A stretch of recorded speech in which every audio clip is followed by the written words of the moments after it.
Artificial intelligence इंसानों के लिए कितनी खतरनाक साबित हो सकती है और इंसानों को किस कदर नुकसान पहुंचा सकती है। आज की ये कहानी कुछ इसी पर बेस्ड है कि जब क्लेयर नाम की एक लेडी अपने काम को आसान करने के लिए रीटा नाम की एक रोबोट की मदद लेती है, लेकिन वो उसके लिए किस तरह से एक बड़ा खतरा बन जाता है, ये जानने के लिए बने रहिए इस वीडियो के एंड तक। कहानी की शुरुआत होती है और क्लेयर नाम की एक राइटर को दिखाया जाता है जो कि अपनी एक किताब को पूरा करने में लगी हुई थी, क्योंकि उसके ऊपर पब्लिशर का काफी प्रेशर था। उस बुक को पूरा करने के लिए पब्लिशर क्लेयर को दबाकर परेशान कर रहा था। वो हर रोज उसे दिन में कई बार फोन किया करता था। अब इन सारी चीजों के चलते क्लेयर काफी परेशान रहने लगी थी, क्योंकि उस पर काफी दबाव बढ़ रहा था। इसीलिए क्लेयर इन सब चीजों से अपना पीछा छुड़ाना चाहती थी जहाँ पर उसे परेशान करने वाला कोई भी ना हो, और इसीलिए वो 3 दिन के लिए एक घर को रेंट पर लेती है जो कि AI टेक्नोलॉजी से लेस्ड था, और उस घर में उसकी सेवा के लिए एक एंड्रॉइड रोबोट भी था। इसीलिए क्लेयर अपना सामान उठाती है और वहाँ रहने के लिए चली जाती है।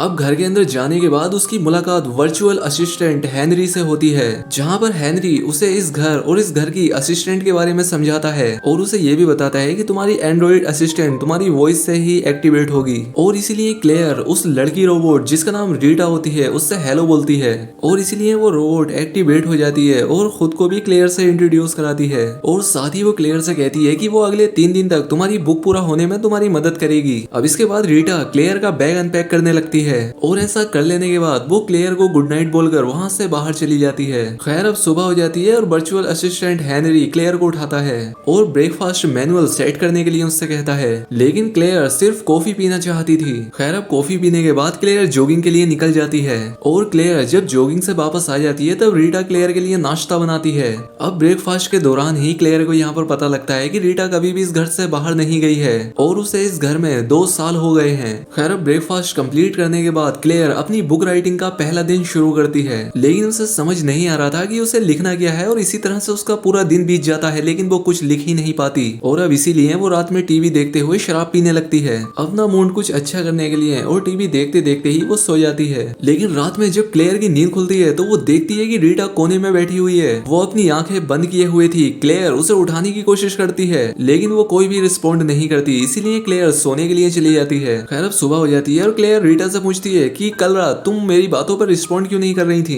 क्या तुम रात में खुद को चार्ज करती हो? जिस पर रीटा कहती है कि नहीं, मुझे चार्जिंग की कोई जरूरत नहीं है, क्योंकि मेरी बैटरी अगले 50 साल तक काम करने के लिए बनाई गई है, इसीलिए मुझे चार्जिंग की कोई जरूरत नहीं है। जिस पर क्लेयर पूछती है कि ठीक है, पर तुम रात मुझे रिस्पॉन्ड क्यों नहीं कर रही थी फिर? जिस पर रीटा कहती है कि मैं अपना डेली मेंटेनेंस कर रही थी जिससे कि मैं अपनी सर्विस को बेहतर बना सकूं, और अब इसी तरह से सब कुछ अच्छा चल रहा था। रीटा अपने सभी काम डेली रूटीन से कर रही थी, लेकिन क्लेयर पता नहीं किस तरह की राइटर थी, क्योंकि वो बुक लिख ही नहीं पा रही थी और इसीलिए वो डिप्रेस्ड रहने लगी थी। अब एक दिन क्लेयर अपने मूड को फ्रेश करने के लिए ड्रिंक ले रही थी, और साथ ही हेनरी भी उसको वर्चुअली कंपनी दे रहा था। तभी अचानक से उसके वर्चुअल सिस्टम में कुछ खराबी आ जाती है। अब क्लेयर हेनरी से पूछती है कि क्या हुआ है, जिस पर हेनरी कहता है कि सिस्टम में कुछ मेलवेयर डिटेक्ट हुआ है और इसीलिए हमें सिस्टम को रिबूट करना होगा, हम जल्द ही तुम्हें कोई रिपोर्ट देंगे। लेकिन साथ ही वो कहकर जाता है कि रिबूट के वक्त रीटा तुम्हारा ध्यान रखेगी। इसीलिए क्लेयर रीटा को आवाज देने लगती है, लेकिन उसे पता लगता है कि उस वायरस ने रीटा के सिस्टम को भी इफेक्ट किया है, और इसीलिए रीटा भी काफी अजीब तरह से बिहेव कर रही थी, और अब इसीलिए रीटा सोने के लिए चली जाती है। खैर अब सुबह हो जाती है और सुबह होने पर क्लेयर हेनरी को बुलाती है, लेकिन वो अभी भी रिस्पॉन्ड नहीं कर रहा था, इसीलिए वो जॉगिंग के लिए जाने लगती है। लेकिन आज उसके फिंगरप्रिंट से दरवाजे नहीं खुल रहे थे।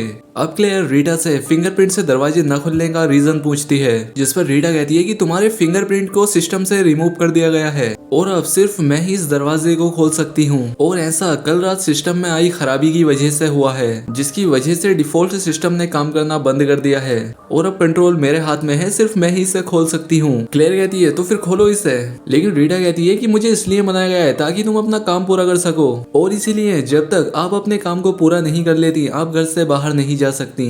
अब क्लेयर कंपनी में भी फोन लगाने की कोशिश करती है, लेकिन ये घर AI सिस्टम से लेस था, जिसकी वजह से वायरस ने हर चीज पर अटैक हैक किया था और इसलिए फोन भी काम नहीं कर रहा था। अब इस घर के टीवी और कंप्यूटर्स ने भी काम करना बंद कर दिया था। अब यहाँ पर क्लेयर इमरजेंसी का बहाना करके बाहर जाने के लिए कहती है, लेकिन रीटा उसे मना कर देती है, जिससे क्लेयर को गुस्सा आ जाता है और वो उस पर हमला कर देती है। लेकिन रीटा उसका हाथ दबा देती है, जिससे उसका हाथ फ्रैक्चर हो जाता है। अब वर्चुअल असिस्टेंट हेनरी फिर से आता है, लेकिन वो कुछ कर नहीं सकता था क्योंकि अभी इनका सिस्टम ठीक नहीं हुआ था। वो कहता है कि इस समय में सिर्फ रीटा ही तुम्हारी बाहर जाने में मदद कर सकती है। अब क्लेयर कंपनी के किसी आदमी को लोकेशन पर भेजने के लिए कहती है, लेकिन वायरस के अटैक के कारण कंप्यूटर्स और लैंडलाइन तक ने काम करना बंद कर दिया था। अब गुस्से में क्लेयर चेयर से विंडोज को तोड़ने लगती है, लेकिन हेनरी उसे बताता है कि ये घर अनब्रेकेबल है, तुम इस घर को तोड़ तो क्या, तुम्हारी आवाज भी इस घर से बाहर नहीं जा सकती। अब सिस्टम में वायरस होने की वजह से रीटा हर रोज रिबूट हो रही थी और इसीलिए उसका हर दिन क्लेयर का पहला दिन हुआ करता था। अब इसीलिए क्लेयर के पास उस घर से निकलने का सिर्फ एक ही रास्ता था, वो अपनी उस बुक को पूरा करने में लग जाती है। वो दिन रात मेहनत करके अपनी बुक को पूरा कर लेती है और अब अपनी किताब को रीटा को देकर कहती है कि मेरी बुक पूरी हो गई है और अब इसीलिए वो अपना सामान लेकर यहाँ से जाना चाहती है। खैर अब रीटा मान जाती है और क्लेयर अपना सामान पैक करने लगती है यहाँ से जाने के लिए। लेकिन तभी रीटा यहाँ पर आ जाती है। वो उससे कहती है कि ये कंटेंट तुम्हारा खुद का नहीं है, बल्कि ये तुमने किसी का चोरी करके लिखा है, इसीलिए मैं दरवाजा नहीं खोल सकती क्योंकि तुमने अपनी किताब लिखने में अपना दिमाग ही नहीं लगाया है। अब क्लेयर फिर से मुसीबत में पड़ जाती है। वो अपनी कार की की लेकर विंडो पर पहुंच जाती है। वो कार की की से कार के हॉर्न को शुरू कर देती है क्योंकि उसे लग रहा था कि उसकी इस चाल से कोई उसकी मदद करने के लिए आएगा। लेकिन यहाँ पर रीटा उसे बताती है कि तुम्हारी ये चाल एकदम फिजूल है क्योंकि इस घर के 300 मीटर के दायरे में कोई भी नहीं आता। अब क्योंकि रीटा क्लेयर को असिस्ट करने के लिए बनाई गई थी, इसीलिए क्लेयर उसे ऑर्डर देती है कि अगर कोई भी आदमी इस घर के 300 मीटर के दायरे में आए तो तुम मुझे बता देना। और अब इसीलिए कुछ देर बाद रीटा क्लेयर को बताती है कि कोई आ रहा है, लेकिन घर से बाहर एक डॉग था, इसीलिए वो निराश हो जाती है। अब क्लेयर फिर से घर से बाहर निकलने के लिए हेनरी से रास्ता पूछती है, जिस पर हेनरी उसे बताता है कि केवल विंडो और मेन डोर से ही घर के अंदर आया जा सकता है। और अब इसीलिए क्लेयर इमरजेंसी प्रोटोकॉल के बारे में उससे पता करती है। अब यहाँ पर हेनरी बताता है कि हाँ, इमरजेंसी की सिचुएशन में गेस्ट बाहर जा सकता है क्योंकि जो घर के एग्जिट हैं वो ऑटोमेटिकली अनलॉक हो जाएंगे। इसीलिए वो रीटा को अपने सामान को पैक करने के लिए भेजकर किचन में आग लगा देती है।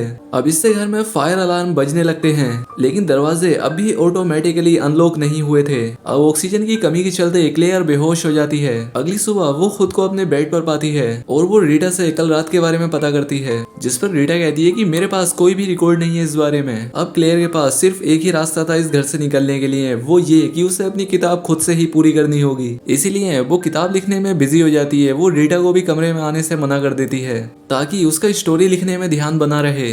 अब क्योंकि रीटा हर रोज रिसेट हो जाया करती थी, इसीलिए वो उसके रूम में आ जाया करती थी। इसीलिए क्लेयर को उसे रोज समझाना पड़ता था और जब क्लेयर आराम करती तब रीटा उसकी स्टोरी को चेक किया करती थी कि कहीं ये फिर से चोरी तो नहीं कर रही। इसीलिए रीटा को भी बुक की पूरी कहानी पता थी और जब क्लेयर बुक को पूरा करके रीटा को दिखाने के लिए लेकर जाती है, लेकिन रीटा अभी भी इस बुक को कंप्लीट मानने के लिए तैयार नहीं थी क्योंकि उस बुक के एक कैरेक्टर के बारे में कोई भी इंफॉर्मेशन नहीं थी। इसीलिए रीटा अभी भी दरवाजे खोलने के लिए तैयार नहीं थी क्योंकि किताब के पूरा होने के बाद भी वो उसे बाहर नहीं जाने दे रही थी। इसीलिए वो रीटा के स्लीप मोड में जाने के टाइम को रिकॉर्ड करती है क्योंकि उस वक्त वो सब चीजें कर सकती थी जो कि रीटा की मौजूदगी में करना नामुमकिन था। और इसीलिए क्लेयर एक दिन रीटा के स्लीप मोड में जाने के बाद उसे उठाकर दरवाजे के पास लाती है और उसके हाथ से दरवाजे को अनलॉक करने लगती है, लेकिन दरवाजा नहीं खुलता। अब रीटा स्लीप मोड से बाहर आने वाली थी, इसीलिए वो उसे उसके रूम में वापस ले जाती है।